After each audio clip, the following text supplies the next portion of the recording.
একটা সময় ছিল জীবনকে অনেক সহজ মনে করতাম, অনেক রঙিন মনে করতাম। এখন আর সেটা মনে হয় না, মনে হয় জীবনটা অনেক কঠিন। সময়ের পরিবর্তন সাথে সাথে জীবনের অনেক পরিবর্তন আসে। কিছু রাস্তা তোমার একাই যেতে হয়, থাকবে না তোমার পরিবার, থাকবে না তোমার বন্ধু, থাকবে শুধু তুমি আর তোমার ছায়া। তারপরেও কিন্তু মানুষ একা চলতে পারে না, প্রয়োজন একটা বিশ্বস্ত হাত, যাকে তুমি বিপদে পেয়েছো। জীবনে চলার পথে কিন্তু হোঁচট খাওয়াটা অনেক প্রয়োজন, না হলে তো তুমি বুঝতেই পারবে না কে তোমার আপন, কে তোমার পর। আসসালামু আলাইকুম, কেমন আছেন সবাই? আশা করি আল্লাহর অশেষ রহমতে খুব ভালো আছেন। আলহামদুলিল্লাহ, আমরাও ভালো আছি। বাংলাদেশি ফাতিমা লাইফস্টাইল 24 চ্যানেলে আপনাদেরকে সবাইকে স্বাগত জানাচ্ছি। গত 3 দিন আগে আমাদের মিনি মাশাআল্লাহ দিলে দুটো কিউট বেবি জন্ম দিয়েছে। দেখুন কত কিউট না। শীত আসে না কেন, এবার মনে হয় বেশি একটা শীত পড়বে না। কে কে আমার মতো এমনটা ভেবেছেন? যেটা ভেবেছেন সেটা কিন্তু উল্টোটাই হয়েছে। শীত আসবে না কেন, এবার কিন্তু শীত এসেছে। শীতের 14 গোষ্ঠীকেও নিয়ে এসেছে। শুরুতেই এই অবস্থা, যখন সামনে শীত বাড়বে তখন কি অবস্থা হবে আল্লাহই জানে। আর এমন সময় শীতে মিনি বাবুটা হয়েছে, ওদের জন্য একটু কষ্টই হয়ে যায়। যাই হোক, আমাদের মিনি কিন্তু তার বেবিকে খুব ভালো কেয়ার নিচ্ছে। তো আজকে সকালের নাস্তা ছিল খাসির পায়া দিয়ে নেহারি আর রুটি।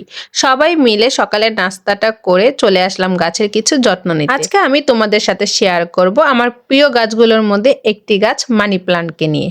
মানি প্লান্ট হলো এমন একটি গাছ খুব কম যত্নে বাঁচে। তো ব্যস্ত মানুষদের জন্য এটা হলো একটি পারফেক্ট গাছ। শুধু ডেকোরেশনের জন্য না, এটি ঘরের বাতাসকেও পরিষ্কার রাখে। বলতে পারো এটি একটি ন্যাচারাল পিউরিফাই। মানি প্লান্ট যত্ন নেওয়া আমার কাছে মনে হয় এই পৃথিবীতে সবচেয়ে সহজ একটি গাছ। এর চেয়ে সহজ গাছ পৃথিবীতে আর নাই। আপনি এটিকে মাটিতে কিংবা পানিতে দুই জায়গায় গ্রো করতে পারবেন। দুই জায়গাতেই এটি খুব ভালোভাবে গ্রো করে।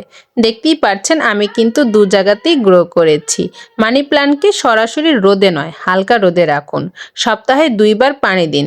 যদি পানিতে গ্রো করতে চান তাহলে সপ্তাহে অবশ্যই একবার পানিটা চেঞ্জ করে দিবেন এবং পটটা ভালোভাবে ধুয়ে নেবেন। আমি কিন্তু এই মানি প্লান্ট দিয়ে ঘরের বিভিন্ন জায়গায় ডেকোরেশন করেছি, সেটা মাটি দিয়েও আবার পানি দিয়েও। গাছ নিয়ে বেশ কিছু কথা বলে ফেললাম, এর মধ্যে বাজার চলে আসলো। বাজার থেকে এনেছে মুরগি, তেলাপিয়া মাছ, টমেটো, কলই শাক। এগুলোকে কেটে ধুয়ে রান্না বসিয়ে দিয়েছি। আর এদিকে বেসিনটা নোংরা হয়ে গিয়েছে। জেব্রিনা প্লান্টটাও পানিতে পচে গিয়েছে। জেব্রিনা প্লান্ট পানিতে বেশি দিন সার্ভাইভ করে না, তো পানিটা ফেলে ভালোভাবে সাবান দিয়ে ধুয়ে পরিষ্কার করে নিচ্ছি। সাথে পুরো বেসিনটা সাবান দিয়ে ধুয়ে পরিষ্কার করে নিচ্ছি। এই শীতে পানি ধরতে তো এত কষ্ট, পানি এত পরিমাণে ঠান্ডা, কি আর করা। আমাদের ডিউটিটা হচ্ছে করা ডিউটি। সপ্তাহে 7 দিন 24 ঘন্টা, কোনো ছুটি নাই, হোক গরম কিংবা শীত। কিন্তু যে শীত পড়েছে, রাতটা যেমন তেমন। সকালটা ইচ্ছে করে না কম্বলের থেকে উঠে সংসারের কাজকর্মে হাত দিই, ইচ্ছে করে সারাটা দিন কম্বলের নিচে শুয়ে থাকি। ঘুম থেকে যদি আধা ঘন্টা লেট করি তাহলে দেখা যায় খাবার খেতে খেতে আসরের আজান দিয়ে দেয়। কাজের তো আসলে শেষ নেই। আর গরমের দিন হলে দিনটা একটু বড় থাকে, কাজটা একটু ধীরে সুস্থে করা যায়। ছোট দিন হওয়াতে কাজের চাপটাও একটু বেড়ে যায়। যাই হোক, দুপুরের কাজকর্ম শেষ করে খাওয়া দাওয়ার পর্ব শেষ হয়ে গেছে। এখন একটু আমার এই দইয়ের রুক্ষ হাঁড়িটাকে একটু গ্লো করি। তার জন্য পুরো হাঁড়িটাকে রেড কালার করে নিই। ফেলে দেওয়া জিনিসগুলো দিয়েও কিন্তু অনেক সুন্দর সুন্দর জিনিস বানানো যায়। তাই আমি কোনো কিছুই ফেলি না, সবকিছুই জমায়ে রাখি।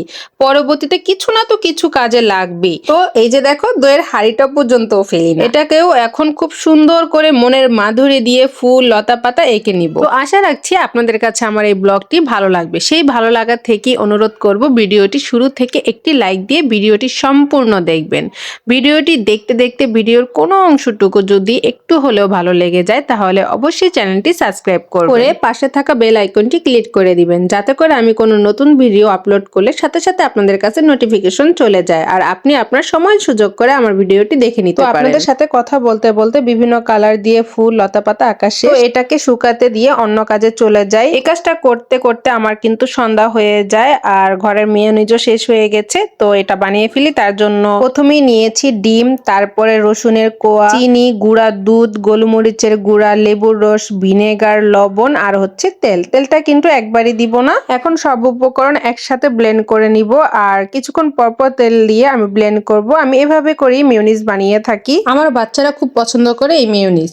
আমাদের ঘরে এই মেয়োনিজটুকু তো 2 দিনের বেশি যাবেও না, আর 3 দিনের বেশি কিন্তু মেয়োনিজ রাখা ঠিকও না। এদিকে আবার হাড়ির রংটাও শুকিয়ে গিয়েছে। এখন আমি আমার কিছু আর্টিফিশিয়াল ফ্লাওয়ার তোড়া ফুলগুলো ছিঁড়ে গিয়েছিল, এগুলোকে আমি কানেক্ট করে রেখেছিলাম। এখন এই ফ্লাওয়ারগুলো দিয়ে হাঁড়িটাকে সাজিয়ে দিব। দেখুন কি সুন্দর লাগছে, ঘর সাজানোর একটি ফুলের তোড়া হয়ে গেল, দেখেছেন? এখন থেকে কোনো কিছু ফেলে না দিয়ে একটুখানি কারুকাজ করে খুব সুন্দর করে ঘরের ডেকোর আইটেম করে ফেলবেন, এতে ঘর থাকবে সুন্দর। আজকের জন্য তাহলে এখানেই বিদায় নেব। নতুন আরেকটি ভিডিও দেখার আমন্ত্রণ জানাচ্ছি। আপনারা সবাই ভালো থাকবেন, আমি আর আমার পরিবারের জন্য সবাই দোয়া করবেন। আল্লাহ হাফেজ, আসসালামু আলাইকুম।